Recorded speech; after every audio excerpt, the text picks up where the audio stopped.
안녕하세요. 오늘은 목장공과 19과 율법을 완전하게 하시는 예수님에 대해서 함께 나누어 보겠습니다. 영상을 잠시 멈추시고 마태복음 5장 17절에서 20절까지를 읽어보시기를 바랍니다. 그러면 바로 서론의 내용으로 넘어가 보도록 하겠습니다. 신앙생활을 할 때 율법을 잘못 이해하면 두 가지 극단에 빠지게 됩니다. 하나는 율법주의입니다. 율법주의는 스스로 율법을 지켜서 의롭게 되거나 하나님께 인정받으려는 시도입니다. 율법 준수 여부에 따라서 구원과 복이 결정된다고 생각하는 태도입니다. 이것은 예수 십자가 복음에 반하는 태도입니다. 다른 하나는 율법 폐기론입니다. 예수님의 대속적 죽음으로 율법의 정죄에서 벗어났기에 이제는 하나님의 법에 순종하지 않고 마음대로 살아도 된다는 생각입니다. 성도의 마땅한 모습인 거룩한 삶이 전혀 나타나지 않아도 괜찮다고 여깁니다. 이 또한 예수 십자가 복음을 조롱하는 모습입니다. 바른 신앙생활을 위해서는 율법의 기능과 역할을 알아야 합니다. 오늘은 예수님의 산상설교에서 율법에 대해서 하신 말씀을 살펴보겠습니다. 그래서 오늘의 서론에서는 우리 성도라면 두 가지를 조심해야 한다. 그것은 율법주의와 또 율법 폐기론입니다. 이러한 극단주의들에 빠지지 않기 위해서는 우리에게 주어진 율법의 기능과 역할에 대해서 바른 이해를 필요로 합니다. 그러면 이제 본론의 내용을 한번 살펴보도록 하겠습니다. 1. 율법은 더 이상 참된 성도를 정죄하지 않습니다. 율법은 성격에 따라 크게 도덕법, 의식법, 재판법으로 나뉘어집니다. 도덕법은 십계명을 가리키는 것으로 하나님 백성의 삶의 원리가 담겨져 있습니다.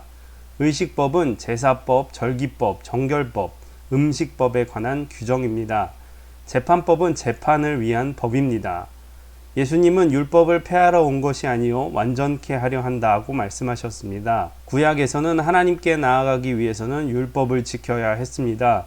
도덕법을 지켜야 했으며 의식법을 행하여 정결을 유지해야 했습니다. 율법을 어겼을 때는 재판법에 의해서 심판을 받았습니다. 이러한 이유로 이스라엘은 하나님의 법에 순종하지 못하고 심판을 받아 멸망하고 말았습니다. 그러나 이제는 새로운 시대가 시작되었습니다. 예수님이 오셔서 율법을 성취하셨습니다. 새 언약의 시대는 율법을 완성하신 예수님을 믿음으로 말미암아 구원을 얻습니다. 예수님은 구약의 모든 율법을 성취하셨고 그것을 믿는 자들에게 적용시켜 주십니다. 그래서 예수님을 믿음으로 정결하게 되고 거룩한 하나님 백성으로 하나님 앞에 설 수 있습니다. 그리스도 예수 안에 있는 성도는 더 이상 율법의 정죄를 받지 않습니다. 이렇게 해서 구약시대의 율법을 준수하는 것은 참된 하나님 백성이라는 것의 기준점이었습니다. 그렇지만 이 기준점이 너무나 거룩하고 완벽했기 때문에 이스라엘 백성은 율법을 다 지킬 수 없었고 오히려 인간의 죄성이 드러나게 되었습니다. 그러나 예수님 시대에는 이제는 더 이상 율법이 하나님 백성의 기준이 아니라 믿음이 하나님 백성의 기준이 되었습니다. 믿음으로 받게 되는 하나님의 은혜는 죄를 사하여 주셨고 정죄함이 없는 자유함을 허락해 주셨습니다. 그러면 계속해서 두 번째 단락으로 넘어가 보도록 하겠습니다. 2. 율법은 여전히 하나님의 선한 뜻을 알려줍니다. 예수님이 율법을 성취하셨기에 그리스도 안에 있는 성도는 율법의 정죄를 받지 않습니다. 그렇다고 해서 율법이 성도의 삶과 무관한 것은 아닙니다. 십계명으로 주신 도덕법은 여전히 하나님의 백성이 살아가야 하는 방향과 지침이 됩니다. 주님은 도덕법을 폐기하지 않으셨습니다. 십계명은 변할 수 없는 하늘의 원리로서 영원히 없앨 수 없는 법칙입니다. 심지어 일반 세상도 이 원리에 따라서 살인과 절도, 간음 등을 금하고 있습니다. 창조주 하나님께서 도덕법을 인간 인식 깊은 곳에 새겨두었기에 사람은 선과 악에 대한 인식을 가지고 있습니다. 이러한 법이 인간의 죄로 인하여 많은 부분에서 파괴되었다고 하더라도 인간의 의식 속에 악에 대한 관념이 존재하는 한 폐기될 수 없는 법입니다. 어느 시대, 어떤 장소, 어떤 환경에서든지 인간의 본성에 자리 잡고 있는 만큼 변함없이 지속될 것입니다. 예수님이 율법을 성취하셨고 더 이상 율법의 정죄를 받지 아니하니까 죄를 지어도 괜찮다고 생각하는 율법 폐기론을 경계해야 합니다. 도덕법은 여전히 하나님 나라의 윤리이며 성도는 마땅히 하나님의 법에 순종하며 살아야 합니다. 구약 성경에 나타난 모든 율법은 하나님이 주신 것으로서 하나님의 뜻과 그에 맞는 목적이 담겨져 있는 것입니다. 도덕법에는 하나님의 백성이 살아야 할 삶의 원리와 윤리가 담겨져 있습니다. 그리고 의식법에는 그 하나님의 뜻을 어떻게 실천해야 하는가에 대한 방법들이 나타나 있고요. 또 재판법에는 하나님의 거룩성과 그의 공의로움이 나타나 있습니다. 의식법이나 재판법과 관련된 율법들은 시대와 문화에 따라 폐기되기도 하였습니다. 그러나 여전히 하나님의 뜻과 목적은 변하지 않으셨습니다. 그 하나님의 율법에 담긴 하나님의 뜻과 목적은 이제 예수 그리스도의 십자가를 믿는 믿음 안에서 새롭게 우리에게 적용된 것입니다. 그렇기 때문에 우리가 믿음 안에서 누리게 되는 자유는 방종이 아니라 참된 감사와 기쁨의 이유가 되는 것입니다. 그러면 세 번째 문단으로 넘어가 보도록 하겠습니다. 3. 예수님은 성도가 율법을 온전히 지킬 수 있도록 하십니다. 예수님은 율법을 완전하게 하시고 완성하셨습니다. 율법을 완성한다는 것의 한 측면은 도덕적 율법을 온전히 세운다는 의미입니다. 예수님은 율법에 대하여 모호하거나 불충한 것들을 해명하고 보충해 주셨습니다. 모든 율법의 참뜻과 중요성을 더 분명하게 드러내 보여주셨습니다. 더 나아가 예수님은 성도가 율법을 지킬 수 있도록 하십니다. 구약의 백성은 율법을 지킬 수 없었습니다. 그러나 신약의 성도는 율법을 지킬 수 있습니다. 예수님이 믿는 자들에게 새 영을 부어주셔서 불순종하는 마음을 부드러운 마음으로 바꾸어 주시기 때문입니다. 예수님은 율법을 돌판이 아닌 성도의 마음에 새겨주셔서 마음에서부터 하나님의 법이 기쁨으로 순종하도록 하십니다. 예수님은 자신의 백성이 하나님의 뜻인 율법을 온전히 이해하고 순종할 수 있도록 일하셨습니다. 따라서 신약의 성도는 하나님의 뜻대로 하나님과 이웃을 사랑하고 살아갑니다. 예수님은 이렇게 율법을 완전하게 하셨습니다.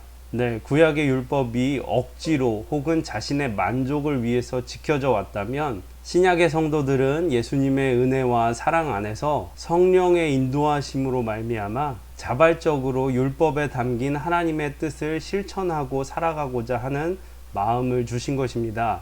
이러한 이유에서 예수님을 믿는 성도가 율법을 온전히 지킬 수 있다라고 말할 수 있는 것입니다. 그럼 이렇게 해서 본문의 내용들을 한번 살펴보았고요. 나눔과 적용으로 넘어가 보도록 하겠습니다. 나눔과 적용 1. 예수님이 율법을 성취해 주셨다는 것은 어떤 의미입니까? 구약 시대에는 하나님의 백성을 위해서 하나님의 율법이 주어졌습니다. 그러나 이스라엘 백성들은 하나님의 율법에 담긴 그 뜻을 온전히 이해하지 못했고 온전히 지키지도 못하였습니다. 그렇기 때문에 예수님께서 이 땅 가운데 오셔서 믿음의 법을 허락하여 주시고 은혜 안에서 율법이 적용된 믿음의 삶을 살도록 해주신 것입니다. 그럼 2번으로 넘어가 보도록 하겠습니다. 2번, 예수님이 율법을 성취하시고 믿음으로 구원받기에 더 이상 율법을 지킬 필요가 없다는 주장은 무엇이 잘못되었나요? 구약 시대에 하나님께서 주신 율법에 담겨져 있던 그 하나님의 뜻과 목적은 신약 시대 예수님의 산상수훈을 비롯해서 많은 가르침 안에서 계속 연결되고 이어집니다. 그렇기 때문에 하나님을 믿는 성도라면 그 하나님의 뜻과 그 목적을 따라 살아갈 필요가 있는 것이겠죠. 그리고 예수님께서 직접 나는 율법을 폐하러 온 것이 아니고 완성시키러 오셨다라고 말씀하셨기 때문에 율법은 아무런 필요가 없는 것이 아니고 우리가 믿음 안에서 성령의 인도하심을 따라 자발적으로 지키며 살아가야 한다라는 것입니다. 그럼 3번으로 넘어가 보도록 하겠습니다. 3. 신약의 성도가 율법을 지키며 살 수 있다는 것에 대해서 어떻게 생각하십니까? 도대체 주님이 우리에게 어떤 은혜를 베풀어 주셨기에 하나님의 법에 순종하는 것이 가능합니까? 신약의 성도가 율법을 문자적으로 다 지키며 살 수 있다라는 뜻의 말이 아니고요. 아까 말씀드린 것처럼 율법 안에 담긴 하나님의 뜻과 목적을 이제는 믿음 안에서 성령의 인도하심에 따라 자발적으로 지키며 살 수 있도록 순종하는 마음을 주셨다라는 것입니다. 그렇기 때문에 우리는 율법을 못 지키는 것 때문에 정죄함을 두려워하는 것이 아니라 기쁨과 감사 안에서 예수님의 말씀에 순종하며 살아갈 수가 있는 것입니다. 그렇기 때문에 믿음이 하나님의 율법의 요구를 만족시킬 수 있기 때문에 우리가 다 지킬 수 있다라고 말할 수 있는 것입니다. 네, 이렇게 해서 목장꾼과 19가 율법을 완전하게 하시는 예수님에 대해서 함께 알아보았고요. 기도하도록 하겠습니다. 완전하고 의로우신 하나님 아버지, 참으로 감사와 영광을 하나님께 돌려드립니다. 하나님께서 우리에게 율법을 주셔서 그 율법을 통해서 우리가 바르게 살고 있는지, 하나님의 백성으로 살고 있는지를 점검하게 하셨습니다. 그러나 우리는 너무나 부족하고 연약하여 하나님의 그 율법에 담긴 뜻과 목적을 다 이해하지 못하고 살아갈 때가 많습니다.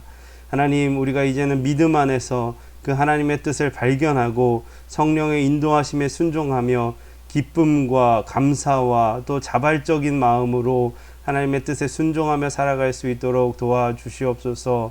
하나님, 우리를 은혜의 시대에 살게 하셔서 감사합니다. 하나님, 저희들 부족하지만 끝까지 주님을 따라가며 믿음 안에서 살아갈 수 있도록 도와주시옵소서. 하나님, 코로나가 우리에게 너무나 어렵고 힘든 삶을 가져다 주었지만 그러나 하나님의 뜻과 목적을 헤아리며 믿음을 잘 지켜나갈 수 있도록 우리 성도님들 도와주시옵소서. 건강을 지켜주시고 가정을 지켜주시고 사업과 직장을 지켜주시옵소서. 예수님의 이름으로 기도합니다. 아멘.